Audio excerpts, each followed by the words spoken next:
9th സ്റ്റാൻഡേർഡിലെ history first chapter medieval world centre of the power, മധ്യകാല ലോകം അതിൻ്റെ അധികാര കേന്ദ്രങ്ങൾ. അതിൽ നമ്മളിപ്പോൾ പഠിക്കാൻ പോകുന്ന ഇനിത്തെ ടോപ്പിക്ക് നമ്മളിപ്പോൾ 3 ക്ലാസ് കഴിഞ്ഞു. ഫസ്റ്റിൽ നമ്മൾ ഈസ്റ്റേൺ റോമൻ എംപയർ പറഞ്ഞു, സെക്കൻഡ് വണ്ണിൽ വിശുദ്ധ റോമ സാമ്രാജ്യം western Roman empire holy Roman empire പഠിച്ചു.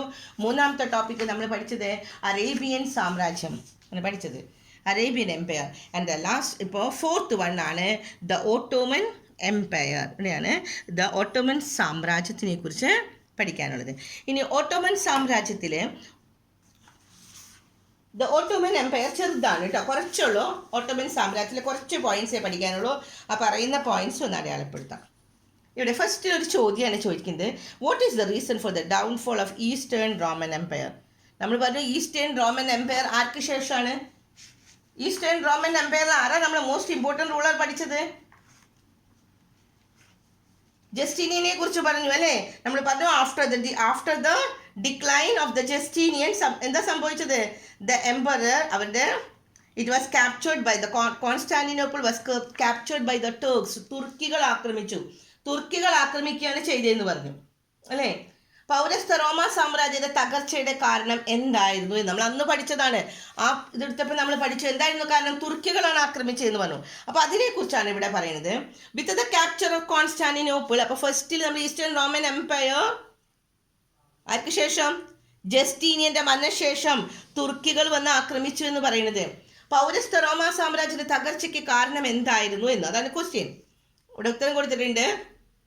സി 1453 തുർക്കി നേതാവായ മുഹമ്മദ് രണ്ടാമൻ കോൺസ്റ്റാന്റിനോപ്പിൾ പിടിച്ചെടുത്തോടെ ഓട്ടോമൻ സാമ്രാജ്യം എന്ന് പറഞ്ഞു. അപ്പം അതിന് വേറൊരു പേര് വന്നു. തുർക്കികൾ ആക്രമിച്ചപ്പോൾ തുർക്കികളുടെ ലീഡർ ആരായിരുന്നു? ഈ കോൺസ്റ്റാന്റിനോപ്പിളിനെ മുഹമ്മദ് രണ്ടാമൻ ആക്രമിക്കുകയാണ്. ആക്രമിച്ചെടുത്തതിന് ശേഷം അതിന് ഓട്ടോമൻ സാമ്രാജ്യം അങ്ങനെ ശക്തിപ്പെടുകയാണെന്ന്. With the capture of Constantinople in the 1453 CE by the Turkish leader Muhammad II. ടർക്കിഷുകളെ നമ്മൾ അന്ന് ഇതെടുത്തപ്പോൾ പറഞ്ഞിരുന്നു, ഈസ്റ്റേൺ റോമൻ എംപയർ ആരുടെ മരണശേഷം? ജസ്റ്റീനിയൻ്റെ മരണശേഷം അതിനാര് വന്ന് ആക്രമിച്ചു? തുർക്കികൾ വന്ന് ടർക്സ് വന്ന് ആക്രമിച്ചു. അപ്പം അതിൻ്റെ കണ്ടിന്യൂഷൻ ഇവിടെയാണ് വരുന്നത് കേട്ടോ. ടർക്കിയിൽ ആരാണ് ആക്രമിച്ചത്? ടർക്കിഷ് ലീഡറായ മുഹമ്മദ് സെക്കൻഡ് ആണ് വന്നത്. അങ്ങനെ മുഹമ്മദ് സെക്കൻഡ് അതിന് പേര് കൊടുത്തു the Ottoman Empire was strengthened. By then many territories of the Eastern Roman Empire had become the part of the Ottoman Empire. Ottoman എംപയറിൻ്റെ ഭാഗമായി എന്ന്. ഇനി ഓട്ടോമൻ എംപയറിൽ ഇതിപ്പോൾ എങ്ങനെയാണ് വന്നതെന്നുള്ളതാണ്. അതെല്ലാവർക്കും കിട്ടിയല്ലേ? എന്താ സംഭവിച്ചത്? ടർക്കിഷിലെ ആരാ ലീഡർ? തുർക്കികളുടെ ലീഡറായിരുന്നു മുഹമ്മദ് രണ്ടാമൻ, മുഹമ്മദ് സെക്കൻഡ്. അങ്ങനെയാണ് ഓട്ടോമൻ സാമ്രാജ്യം വന്നു. ഇനി ഇവിടെയാണ് നമുക്ക് പഠിക്കാനുള്ളത്. ദ ഓട്ടോമൻ എംപയർ റീച്ച് സെനീത്ത് എന്ന ഏറ്റവും ഉന്നതത്തിലേക്കിത്. ഓട്ടോമൻ സാമ്രാജ്യം അതിൻ്റെ ഏറ്റവും പ്രഭാവത്തിലെത്തിയതായിരുന്നു സുലൈമാന്റെ കാലത്തായിരുന്നു എന്ന്.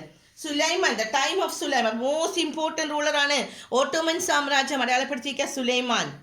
അതിൻ്റെ ലീഡർ ആരാണ്?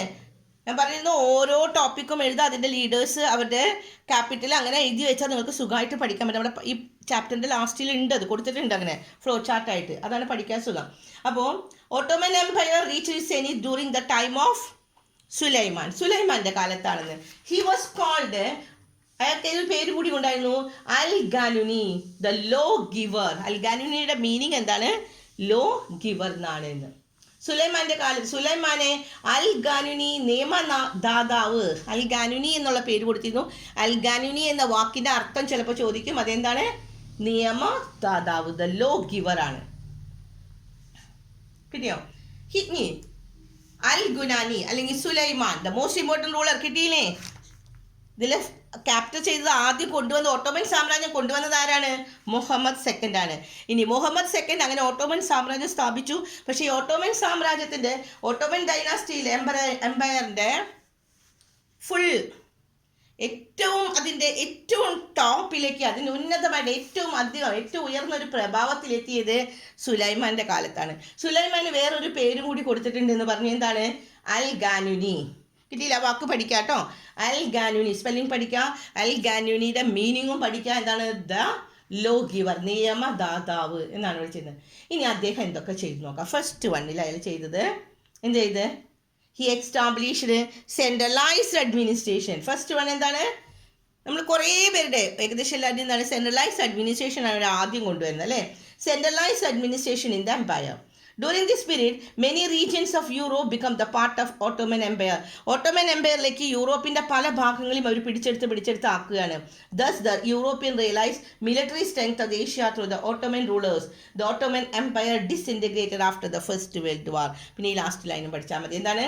Ottoman Empire disintegrated after the First World War. ഒന്നാം ലോക മഹായുദ്ധത്തിന് ശേഷം ഓട്ടോമൻ സാമ്രാജ്യം തകർന്നു. അപ്പോൾ ഇതിൽ കുറച്ച് പോയിന്റ്സ് ഉള്ളൂ. ഇനി വേഗം പറഞ്ഞ എന്താണ് ഓട്ടോമൻ സാമ്രാജ്യം? ഓട്ടോമൻ എംപയർ എന്ന് പറഞ്ഞാൽ എന്താണ്? ഹു ഇൻട്രൊഡ്യൂസ് ചെയ്ത് who captured the Constantinople after the death of Justinian. Constantinople was attacked by the Turkish leader Muhammad second. അങ്ങനെ ഓട്ടോമൻ സാമ്രാജ്യം വന്നു അല്ലേ. ഓട്ടോമൻ സാമ്രാജ്യം വന്നു കഴിഞ്ഞാൽ പിന്നെ നമുക്ക് ഇവിടെ ഓട്ടോമൻ സാമ്രാജ്യത്തിലെ മോസ്റ്റ് ഇമ്പോർട്ടൻറ്റ് റൂളറാണ്, അവിടുത്തെ ലീഡറാണ് ആര്? സുലൈമാൻ. സുലൈമാൻ്റെ അതർ നെയിമാണ് he was also known as al ഗുനാനി.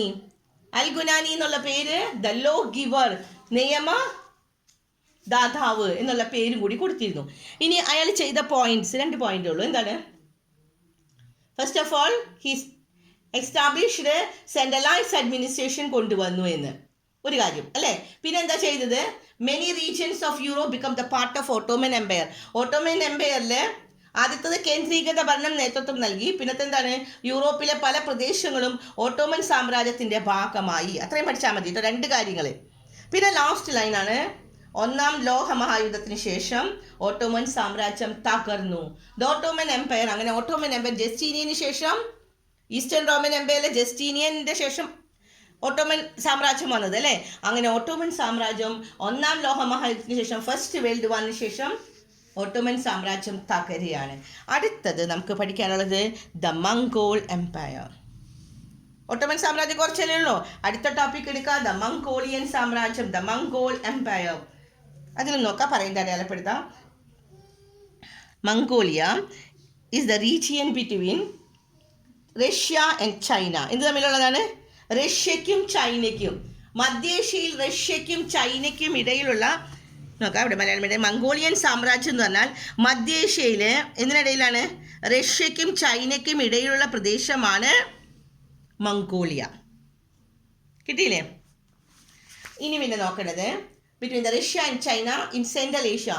It is A region characterized by the vast meadows, deserts and mountains. അവിടെ എന്തൊക്കെയുണ്ട് അത് മനസ്സിലാക്കിയാൽ മതി, പഠിക്കാനുള്ളൊന്നുമില്ല കേട്ടോ. അവിടെ വാസ്റ്റ് മെഡോസ് പുൽപ്രദേശങ്ങൾ, ഡെസേർട്സ് ആൻഡ് മൗണ്ടൻസ് മരുഭൂമികളും മൗണ്ടൻസ് ഒക്കെ ഉണ്ട്. The climate of Mongolia is extreme. അവിടുത്തെ ക്ലൈമറ്റ് ഭയങ്കര എക്സ്ട്രീമാണ്. സിവിയർ ഹോട്ട് ഇൻ ദ സമ്മറും extremely cold in the winter. അവിടെ എന്താണ് കാലാവസ്ഥ എന്ന് പറഞ്ഞു കഴിഞ്ഞാൽ അവിടുത്തെ കാലാവസ്ഥ ഭയങ്കര തീവ്രമായിട്ടുള്ളതാണ് എന്ന്. ഒന്നില്ലെങ്കിൽ എന്താണ് തണുപ്പ് തുടങ്ങിയ ഭയങ്കര തണുപ്പും, ചൂടാണെങ്കിലോ നല്ല ചൂടുമാണ് എന്ന്. വേനൽക്കാലത്ത് ഉയർന്ന ചൂടും തണുപ്പ് കാലത്ത് അതിശൈത്യവുമാണ് മംഗോളിയയിലെ കാലാവസ്ഥ. ഇതെല്ലാം പഠിച്ചു വെച്ചോ. അപ്പോൾ മംഗോളിയയിലെ കാലാവസ്ഥ എന്താണ്?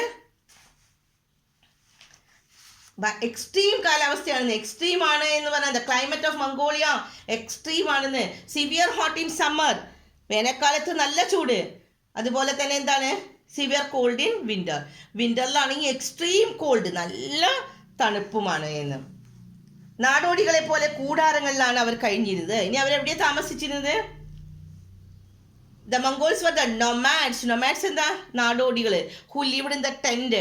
ടെൻറ്റുകൾ ഉണ്ടാക്കി അങ്ങനെ ടെൻറ്റുകളിൽ താമസിക്കുന്ന നാടോടികളായിരുന്നു Mongols. They were different tribes among the Mongols who always roamed around the on horses. എന്താ റോം ചെയ്യുക? അവർ അലഞ്ഞു തിരിഞ്ഞ് നടന്നിരുന്നു എന്ന്. ഈ മംഗോളിയൻസ് എന്താണ്? എപ്പോഴും നാട് ചുറ്റി നടന്നിരുന്നു. കുതിരപ്പുറത്ത് നാട് ചുറ്റി നടന്ന വിവിധ മംഗോളിയൻ ഗോത്രങ്ങളെ ഒന്നിപ്പിച്ച് മംഗോളിയൻ സാമ്രാജ്യം സ്ഥാപിച്ചത് ചെങ്കിസ് ഖാൻ. അപ്പോൾ അവരുടെ മോസ്റ്റ് ഇമ്പോർട്ടൻറ്റ് റൂളറാണ് എന്താണ്? It was a Genghis Khan who unified them and founded the Mongolian empire. അപ്പോൾ മംഗോളിയൻ എംപയർ ഉണ്ടാക്കിയത് ആരായിരുന്നു? ചെങ്കിസ് ഖാൻ ആയിരുന്നു എന്ന്. അപ്പം നമ്മൾ പറഞ്ഞു മംഗോളിയ എന്ന് പറഞ്ഞാൽ എവിടെ നിന്ന് എവിടത്തോളം വരെയാണ്? റഷ്യ തുടങ്ങി ചൈന വരെ അല്ലേ. ഇനി അവിടുത്തെ മംഗോളിയനെ കുറിച്ച് കുറച്ച് കാര്യങ്ങൾ നമ്മൾ പറയുന്നുണ്ട്. അവിടുത്തെ കാലാവസ്ഥയെ കുറിച്ച് പറഞ്ഞു. അവിടുത്തെ പുൽപ്രദേശങ്ങൾ, വാസ്റ്റ് മെഡോസ് ആൻഡ് ഡെസേർട്സ് ആണെന്ന് പറഞ്ഞു അല്ലേ. പർവ്വതങ്ങളും പുൽപ്രദേശങ്ങളും ഒക്കെ അല്ല, മരുഭൂമികള്, പുൽമേടുകള്, മരുഭൂമികള്, പർവ്വത പ്രദേശങ്ങൾ, ഇതെല്ലാം ഉണ്ടായിരുന്നു. പിന്നെ നമ്മൾ പറഞ്ഞു എക്സ്ട്രീം കാലാവസ്ഥയായിരുന്നു. വേനൽക്കാലത്ത് നല്ല ചൂടും തണുപ്പ് കാലത്ത് അതിശൈത്യവുമായിരുന്നു എന്ന്. പിന്നെ അവർ നാടോടികളായിരുന്നു, അവർ ടെന്റുകളിലാണ് താമസിച്ചിരുന്നതെന്ന് പറഞ്ഞു അല്ലേ. ഇനി ഇവരെയൊക്കെ ഒന്നും കൂടി ഒന്നിപ്പിച്ച് മംഗോളിയൻ സാമ്രാജ്യം ഉണ്ടാക്കിയ ലീഡർ ആരായിരുന്നു? അത് it was the Genghis Khan. Genghis Khan ആണ്. അപ്പോൾ അവരുടെ ഇമ്പോർട്ടൻറ്റ് റൂളർ അടയാളപ്പെടുത്താട്ടോ. മംഗോൾ എംപയറിൻ്റെ റൂളറാണ് ആര്? Genghis Khan. ചെങ്കിസ് ഖാൻ ആണ് ഇവിടെ എന്താണ് മംഗോളിയൻ സാമ്രാജ്യം ഉണ്ടാക്കിയത്. ചെങ്കിസ് ഖാന്റെ ഭരണകേന്ദ്രം എവിടെയായിരുന്നു? സൈബീരിയയിലെ ഓനോൻ നദീതീരത്തുള്ള കാരക്കോറമായിരുന്നു എന്ന്. The seat of the Genghis Khan was at Karakoram on the banks of river Onon in Siberia. സൈബീരിയയിലെ റിവർ ഓണോണില് അതിൻ്റെ ബാങ്ക്, അതിൻ്റെ തീരത്തുള്ള കാരക്കോരത്തിലാണ് the seat of Genghis Khan, Genghis ഖാൻ്റെ ഭരണകേന്ദ്രം. അപ്പം നമ്മൾ ദ മോസ്റ്റ് ഇമ്പോർട്ടൻറ്റ് നമ്മൾ പറഞ്ഞു മംഗോൾ എംപയർ. മംഗോൾ എംപയറിൻ്റെ മോസ്റ്റ് ഇമ്പോർട്ടൻറ്റ് റൂളറാണ് ചെങ്കിസ് ഖാൻ. ചെങ്കിസ് ഖാൻ്റെ ക്യാപിറ്റൽ എവിടെയായിരുന്നു? ഭരണകേന്ദ്രം കാരക്കോറം അല്ലേ. ഈ കാരക്കോറം എവിടെയാണ്? On the bank of the river Onon in Siberia. ഇനി അടുത്തത് നമുക്ക് അതിൽ കുറച്ചും കൂടി ഭാഗമുണ്ട്. ഇവിടെ നെക്സ്റ്റ് പേജിൽ എന്താണ് ഇതിനെക്കുറിച്ച് പറഞ്ഞത്? അപ്പം ചെങ്കിസ് ഖാൻ എവിടെയാണ് ഇത് ചെയ്തത്? On the bank of the river Onon in സൈബീരിയയിലെ കാരക്കോറം എന്ന് പറയും അല്ലേ. ഇനി അടുത്ത് നമുക്ക് പറയുന്നത് chief characteristic features of Mongol army. അത് 1 by 1 ആയിട്ട് നിങ്ങൾ പോയിന്റ് ബൈ പോയിന്റ് അടയാളപ്പെടുത്താം കേട്ടോ. ചെങ്കിസ് ഖാന്റെ കാലത്ത് മംഗോൾ ആർമിയിലെ എന്തൊക്കെ ക്യാരക്ടറിസ്റ്റിക് ഫീച്ചേഴ്സ് കിട്ടിയോ? ഇതാണ് ചോദ്യം. The chief characteristic features of the Mongol army. First one എന്താണ്? സ്ട്രോങ് കവലറി ഉണ്ടായിരുന്നു. സ്ട്രോങ് കവലറി എന്താ? നല്ല ശക്തമായിട്ടുള്ള കുതിരപ്പട. ഒന്നാമത്തത് അവരുടെ ആർമിയിൽ എന്താണ്? സ്ട്രോങ് കവലറിയാണ്, ശക്തമായിട്ടുള്ള കുതിരപ്പട. രണ്ടാമത്തത് main attraction of the army was small cannons which use to be while sitting in the horse back. എന്താണ് the main attraction of the army? രണ്ടാമത്തെ point, the main attraction of army was small cannons which could be use while sitting on the horse back. കുതിരപ്പുറത്തിരുന്ന് ഉപയോഗിക്കാൻ കഴിയുന്ന ചെറിയ പീരങ്കികൾ അവരുടെ സൈന്യത്തിന്റെ മുഖ്യ ആകർഷണമായിരുന്നു എന്ന്. ഇനി മൂന്നാമത്തത് സുസംഘടിതമായ ചാരസംഘം ഉണ്ടായിരുന്നു എന്ന്.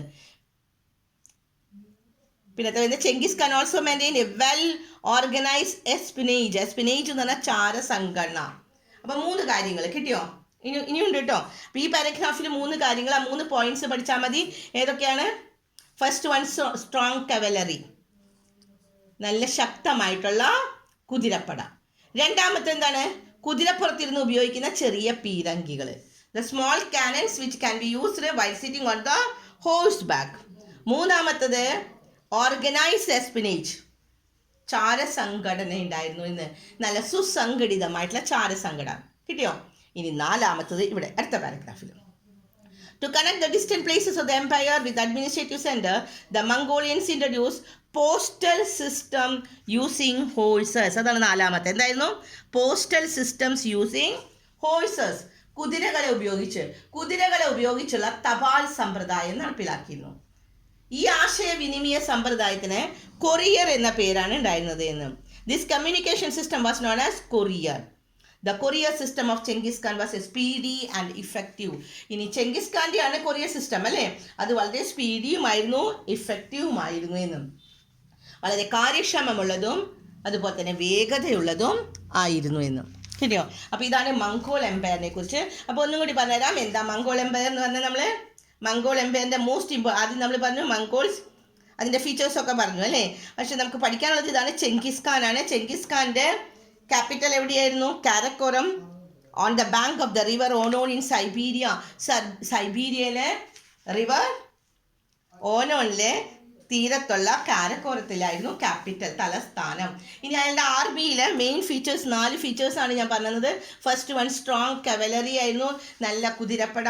രണ്ടാമത്തെ small cannons can be use with while sitting on the horse back, കുതിരപ്പുറത്തിരുന്ന് ഉപയോഗിക്കുന്ന ചെറിയ പീരങ്കികൾ. പിന്നെ മൂന്നാമത്തത് ചാരസംഘടന, അതും എങ്ങനത്തെ സുസംഘടിതമായിട്ടുള്ള ചാരസംഘടന, ഓർഗനൈസ് എസ്പിനേജ്, അങ്ങനെ പഠിക്കണം കേട്ടോ. നാലാമത്തെയാണ് പോസ്റ്റൽ സിസ്റ്റം യൂസിങ് ഹോഴ്സസ്, കുതിരകളെ ഉപയോഗിച്ചുള്ള തപാൽ സമ്പ്രദായം. 4 എണ്ണം കേട്ടോ. ഈ കുതിരകളെ ഉപയോഗിച്ചുള്ള ഈ തപാൽ സമ്പ്രദായത്തിന് വേറൊരു പേരും കൂടി ഉണ്ടായിരുന്നു. എന്താണ്? ഈ communication system was known as courier. ഈ കൊറിയർ എങ്ങനെയായിരുന്നു? Courier system it was very speedy and effective എന്ന്. അപ്പോൾ ഇത്രയുമാണ് നമുക്ക് മംഗോൾ എംപയറിനെ കുറിച്ച് പഠിക്കാം. അപ്പോൾ ഒട്ടോമൻ എംപയർ കഴിഞ്ഞു, മംഗോൾ എംപയർ കഴിഞ്ഞു. അടുത്തത് മാലി എംപയർ ആണ്. മാലി എംപയറിൽ കുറച്ചുള്ളൂ. The Mali Empire was one of the famous empire of the medieval Africa. The center of administration was Mali. അവരുടെ സെൻറ്റർ ഓഫ് അഡ്മിനിസ്ട്രേഷൻ എന്തായിരുന്നു? മാലി ആയിരുന്നു. മധ്യകാല ആഫ്രിക്കയിൽ നിലനിന്നിരുന്ന പ്രസിദ്ധമായ സാമ്രാജ്യങ്ങളിൽ ഒന്നാണ്. ആഫ്രിക്കയിലാണ് കേട്ടോ, മധ്യകാല ആഫ്രിക്കയിലാണ് എന്താണ്? മാലി സാമ്രാജ്യം. The center of administration was Mali in West Africa.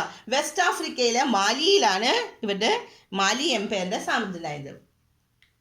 പടിഞ്ഞാറൻ ആഫ്രിക്കയിലെ മാലി ആയിരുന്നു ഭരണ കേന്ദ്രം. അപ്പോൾ ക്യാപിറ്റൽ കിട്ടിയില്ലേ? അവരുടെ ക്യാപിറ്റൽ എന്താണ്?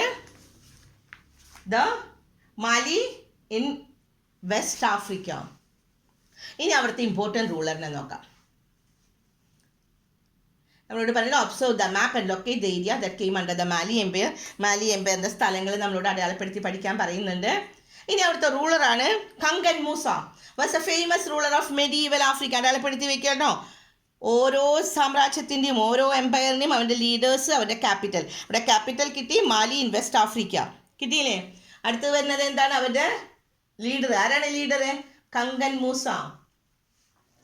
Kangan Musa was a famous ruler of medieval Africa who was known as European records as Mansa Musa.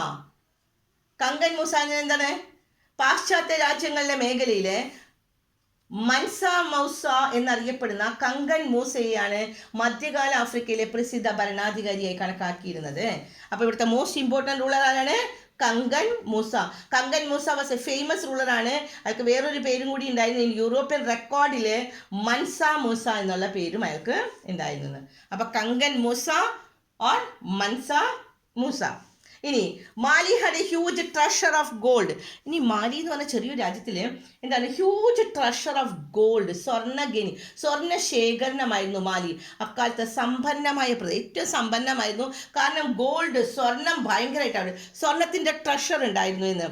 The treasure of gold and hence it was very wealthy region of that time. അപ്പോൾ ചോദ്യം ഇതാണ്, why the Mali was a wealthy region? എങ്ങനെയാണ്, അല്ലെങ്കിൽ how the Mali become the wealthy region? എങ്ങനെയാണ് മാലി region wealthy region ആയിട്ട് മാറിയത് എന്ന്? എങ്ങനെയാണ് അവിടെ വെൽത്തി ആയത്? അവരുടെ സ്വർണ്ണ ശേഖരണം അല്ലേ, ഗോൾഡ് ട്രഷറാണ് എന്ന്. ഇനി അടുത്തത്, മധ്യകാല ആഫ്രിക്കയിലെ പ്രധാന സാംസ്കാരിക കേന്ദ്രവും കച്ചവട കേന്ദ്രമായിരുന്നു മാലി സാമ്രാജ്യത്തിലെ തിംബുക്തു, വെനീസ്, ഗ്രാനഡ, ജനോവ എന്നിവിടങ്ങളിൽ വ്യാപാരികൾ സ്വർണം, ആനക്കൊമ്പ് എന്നിവയുടെ കച്ചവടത്തിനായി തിംബുക്തുവിലെത്തിയിരുന്നു. ഇനി ഇവിടുത്തെ പ്രധാനപ്പെട്ട സ്ഥലങ്ങളാണ് തിംബുക്തു. Timbuktu in the empire of Mali was the most important cultural and commercial center of medieval Africa. Medieval ആഫ്രിക്കയിലെ കൾച്ചറൽ ആൻഡ് കമേഴ്ഷ്യൽ സെൻറ്ററിൽ ഏറ്റവും ഇമ്പോർട്ടൻ്റ് ആയിട്ടുള്ളത് ഏതാണ്? തിംബുക്തു ആയിരുന്നു എന്ന്. മധ്യകാല ആഫ്രിക്കയിലെ പ്രധാന സാംസ്കാരിക കേന്ദ്രവും കച്ചവട കേന്ദ്രവുമാണ് തിംബുക്തു. ഇനി തിംബുക്തുയിലേക്ക് എവിടെ നിന്നൊക്കെ ആളുകൾ വന്നിരുന്നു? Venice, the merchants from Venice, Grenada and Genoa reached the Timbuktu for marketing their merchandise. Merchandise എന്താ? കച്ചവട സാധനങ്ങളും കൊണ്ടിട്ട്. സച്ച് ആസ് അവരുടെ കച്ചവട സാധനങ്ങൾ എന്തൊക്കെയായിരുന്നു? ഗോൾഡും ഐവറിയും. ഗോൾഡ്, ഐവറി എന്താ? ആനക്കൊമ്പ്, സ്വർണം, ആനക്കൊമ്പ് എന്നിവയുടെ കച്ചവടത്തിനാണ് ഏതൊക്കെ രാജ്യങ്ങളിൽ നിന്ന്, ഏതൊക്കെ സ്ഥലത്തു നിന്നാണ്? Venice, Grenada and Genoa. എവിടേക്കാണ് വന്നത്? തിംബുക്തുവിൽ. മാലിയിലെ തിംബുക്തു ആണ് ഏറ്റവും ഇമ്പോർട്ടൻ്റ് ആയിട്ടുള്ള സ്ഥലം. ഈ തിംബുക്തുവിലേക്ക് അവർ വന്നത് എവിടെ നിന്നൊക്കെ ആളുകൾ വന്നിരുന്നു? The merchants from Venice, Grenada and Genoa. എന്തിനാ വന്നിരുന്നത്? For the merchandise such as gold and ivory. It was also a center for slave trading. സ്വർണം, ആനക്കൊമ്പും മാത്രമല്ല കേട്ടോ, അവിടെ എന്തുണ്ടായിരുന്നു? സ്ലേവ് ട്രേഡ് ഉണ്ടായിരുന്നു എന്ന്. എന്താ സ്ലേവ് ട്രേഡ്? സ്ലേവ്, അടിമകൾ, അടിമക്കച്ചവടത്തിൻ്റെ പ്രധാന കേന്ദ്രമായിരുന്നു അവിടെ നിന്ന്. അടിമക്കച്ചവടത്തിൻ്റെ പ്രധാന കേന്ദ്രം. ഇനി അടുത്തത്, university of Timbuktu was one of the leading centre of the knowledge. അന്നത്തെ ഏറ്റവും വലിയ ലീഡിങ് സെൻറ്റർ ഓഫ് നോളേജ് ആയിരുന്നു എന്ത്? തിംബുക്തുവിലെ യൂണിവേഴ്സിറ്റി ഓഫ് തിംബുക്തു സർവകലാശാല. തിംബുക്തുവിൽ സ്ഥിതി ചെയ്യുന്ന സർവകലാശാല മധ്യകാല ലോകത്തിലെ പ്രധാന വിജ്ഞാന കേന്ദ്രങ്ങളിൽ ഒന്നായിരുന്നു എന്ന്. ലോകത്തിലെ വിവിധ ഭാഗങ്ങളിൽ നിന്ന് വിദ്യാർത്ഥികളൊക്കെ അവിടേക്ക് എത്തിയിരുന്നു. കങ്കൻ മൂസ പണി കഴിച്ച തിംബുക്തുവിലെ ഗ്രേറ്റ് മോസ്ക് ഇമ്പോർട്ടൻ്റ് ആണ് കേട്ടോ. മധ്യകാലത്തെ പ്രധാന ഇസ്ലാമിക പഠന കേന്ദ്രം. ആരുണ്ടാക്കിയതാണ് great mosque? Kankan Musa. Kankan മൂസയുടെ കാലത്തുള്ള ഇസ്ലാമിക് പഠന കേന്ദ്രമായിരുന്നു എന്ന്. The great mosque constructed by Kankan Musa Timbuktu was the leading centre of Islamic studies. അപ്പോൾ ഇത്രയും പോയിന്റ്സ് ആണ് നമുക്ക് ഇതിൽ പറയാനായിട്ട് ഉള്ളത്. അപ്പോൾ നമ്മുടെ മാലി എംപയർ നമ്മുടെ അവസാനിച്ചു. മാലി എംപയറിൽ പറയുന്നത് തിംബുക്തു ആണ്. തിംബുക്തു സ്ലേവ് ട്രേഡിന്, ഐവറിക്ക്, ഗോൾഡിന് എല്ലാത്തിനും ഇമ്പോർട്ടൻ്റ് ആണ് എന്ന്. അപ്പോൾ ഇന്ന് നമ്മുടെ ക്ലാസ് ഇവിടെ അവസാനിപ്പിക്കുകയാണ്. അടുത്ത ടോപ്പിക്ക് ചൈന ആൻഡ് ജപ്പാനെ കുറിച്ച് നമുക്ക് അടുത്ത ക്ലാസ്സിൽ പറഞ്ഞുതരാം. ഓക്കെ.